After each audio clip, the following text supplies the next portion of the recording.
Welcome to Mini Movies. Today I'm going to explain a 2016 action sci-fi film called Beta Test. Spoilers ahead, watch out and take care. The film opens with two men, a journalist with his guest appearing on television. A large logo that reads Sentinel is behind them. The journalist introduces his guest as Andrew, the owner of Sentinel, a game developing company. The journalist informs his viewers about Andrew's campaign against guns. Andrew follows up saying that guns are overrated and instead of protecting people, are now hurting them, and therefore, guns should be restricted to games. Orson is seen watching two people on television very closely. The camera frequently switches between the man and the journalist and Andrew. The journalist promptly asks Andrew about a rumor that Sentinel's top security officer, Orson Creed, was pushing Sentinel towards military contracts. Creed, on the other side of the television screen, voices his interest in what Andrew has to say. Andrew informs the journalist that he and Orson have opposing views on how Sentinel should benefit the public. He says that Orson Creed has previously tried stealing intellectual property from Sentinel, and that if Orson Creed ran Sentinel, it would become a military tech developing company. As the interview goes on, Creed, along with his wife Abby, quickly gather their things. The journalist is heard asking Andrew about his goal for Sentinel, to which he responds by saying that he wants gamers to be in the game. Creed looks on nervously, as though he fears what's about to happen. Abby, who since her introduction has been wanting to leave, reminds him that she loves him for not being a man like Andrew, and proceeds to the door. However, she opens the door, and armed men come banging in and take Abby hostage. Creed hurries to pick something up to defend himself, but is knocked unconscious by one of the thugs. After the opening credits, the scene cuts to a delivery man that works for Sentinel. The logo can be seen on his hat, knocking on a front door. After a couple of knocks, the man steps back as he hears footsteps approaching. The camera pans to an award that reads Max, Beta Tester of the Year. Max skeptically opens the door, unsure of who's on the other side. The delivery man hands Max a disc, and after a small exchange of words, leaves the premises. Max heads inside, and we see the cover of the package, which reads Beta Test. He prepares to play the game when the telephone rings. Max answers by saying, "Right on time, princess," which tells us that he was expecting the call, and that person on the other side is his love interest. He readies himself for the new game by performing a unique ritual.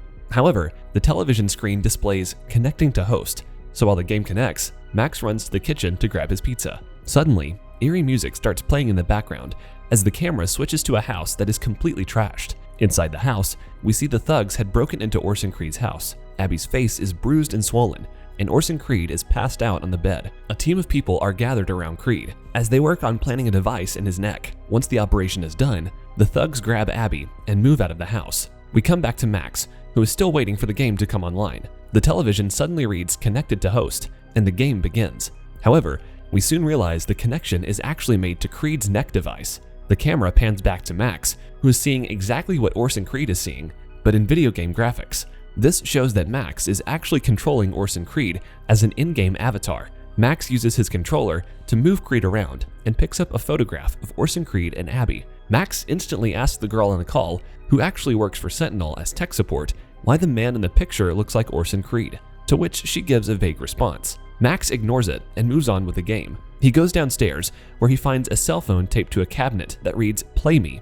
In the video, the thug Zane, who took Abby hostage, has a message for Creed, or Max, whichever perspective suits you better. Creed is informed that he will be given objectives to complete, and each objective will have a 90-minute timer. If Creed fails to complete an objective in 90 minutes, Zane will remove a body part from Abby. With this, Zane gives Creed his first objective. The Seattle National Bank is about to be robbed, and Creed has to sneak in the bank undetected and obtain the contents of a locker 1121. Max moves Creed to the car outside and drives to the bank. The scene cuts to the real world, where a news reporter reports that armed robbers have stormed the Seattle National Bank. Max arrives at the bank and attempts to enter. He makes Creed enter the bank through an open window. He moves around the bank looking for a manager who can give him the key to the locker. Max finds the manager, and after messing around for a bit, asks her for the key. She tells him that it's under the desk in the drawer, which just so happens to be right behind Creed. Max obtains the key and finds the locker, but as soon as he's about to open it, the connection drops. Creed momentarily has control of his body and attempts to remove the device in his neck. However, he fails to do so, and the connection is established again. Max opens the locker to find a gun and a note, which reads, "Kill them, take the money." After taking out a few robbers silently, a shootout occurs in which Max kills the robbers and escapes with the money. He attempts to pause the game to take a break, but finds the game cannot be paused. Regardless, he leaves his controller and goes to the kitchen. In the kitchen, Max's attention turns to the news. The exact situation he just encountered in the game is being reported live. Max is understandably shaken by this and rushes back to the living room. The tech support asks Max to keep playing, but he's rocked to his core. He asks the tech support if he actually killed those people and moves to shut off the game. But as soon as he reaches the console, Zane appears on the television. He forces him to play the game and threatens him with killing his girl and framing it as he did it, as $2 million are deposited into his account. The armed thugs that stormed Creed's house now surround Max. Max finally musters the strength and moves on with the game. Creed receives another video on the cell phone titled Mission 2.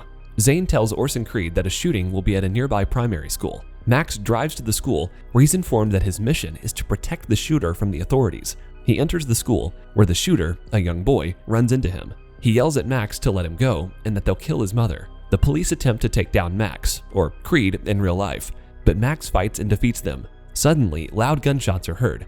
As Creed turns around, he and Max realize that the shooter has killed the students. Max runs out of the school and escapes. Zane contacts Creed through another video message, but this time, Max cuts the message midway and dials his number using Creed's phone. The number rings, and he talks to Creed and asks for help. The scene cuts to Andrew having lunch with Abby. He reminds Abby of the time they were together. Zane enters the scene and informs Andrew about the Creed situation. Andrew immediately gets up and leaves to handle the problem. Max and Creed are now working together. Max drives to Creed's house, which Sentinel guards surround. However, the connection becomes faulty again, and Creed is almost caught. The connection restores itself in the nick of time, and Creed takes out all the guards. Max makes Creed enter the house and asks tech support to unblock his speech frequency. Max and Creed talk about the situation at hand. Creed informs Max that he developed his technology and called it Control X. His goal was to supply the army, but Andrew wanted to control people and earn billions. At the same time, the news reports that Orson Creed is now a wanted criminal. Creed asks Max how he got into the gaming life, and Max tells him his tragic story of why he won't leave his house. After returning from a gaming tournament, a few haters drove by as he was walking his dog. They opened fire but didn't kill Max, but instead took the life of his best friend. As the conversation ends, Max walks behind Creed and realizes that the closer his controller gets to the device, the weaker the signal gets. Creed then asks Max to help him remove the device from his neck. Andrew watches on as Max and Creed have this conversation, but is becoming impatient. He shows up on Max's television, giving him an ultimatum. Since he broke the game's rules, he has to pay the penalty. Max is shown a live feed of 5 women working in Sentinel and choose which one is his tech support. However, since Max has never seen her, this would not be easy. Andrew has one of the workers killed to make the choice easier for Max. A 60-second timer starts, and Max starts to panic, but he gathers his thoughts and notices one of the workers has a picture of him on her notice board. He chooses that worker, and all of them are spared. Andrew tells Max that he will be getting instructions and should follow them. The phone rings again with a video message. This time it's Abby, tied up and bruised, delivering instructions. She tells Creed that he has to kill Caleb Angela. However, as Max enters the kitchen, we see that Creed has removed the device from his neck and planted it into one of the thugs he beat up earlier. He informs Max that Andrew wants Caleb Angela dead so he can acquire 51% shares that he has of the world's largest server farm. Max sends out the new avatar to kill Caleb Angela while Creed saves his wife.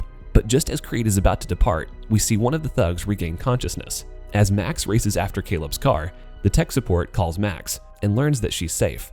Max uses the avatar to kill Caleb, but before he does so, Caleb says, "Who are you?" This puts Andrew on alert, as he knows that Caleb would have recognized Orson Creed. Zane enters the room and tells Andrew that Creed has come to save Abby. The building is put on lockdown, and all the guards are alerted by Zane. Creed enters the building, and after a long, exhausting fight, Creed manages to defeat every guard, including Zane. As Creed reaches the top floor, he finds Abby held hostage on the balcony, and Andrew comfortably sitting, waiting for him. As the two converse, Andrew shows Creed that he has taken Max as a hostage too.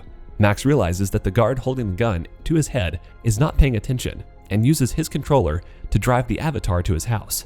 The guard eventually notices, but by that time, it's too late. Abby knocks over her guard from the side of the railing. A fight ensues between Creed and Andrew and brings them out onto the balcony. The two end up with swords in their hands, and we get to see a classic sword fight between them. Meanwhile, Max gathers the courage and leaves his house to save Creed, picking up a gun on the way. And just as Andrew is about to slaughter Creed, Max arrives to save the day. There is a slight delay in that, however, as Andrew tries to throw him off, but Max stays resolute and shoots Andrew, killing him instantly. The film ends as we learn that Max has taken over the role of CEO at Sentinel and aims to revolutionize the gaming world.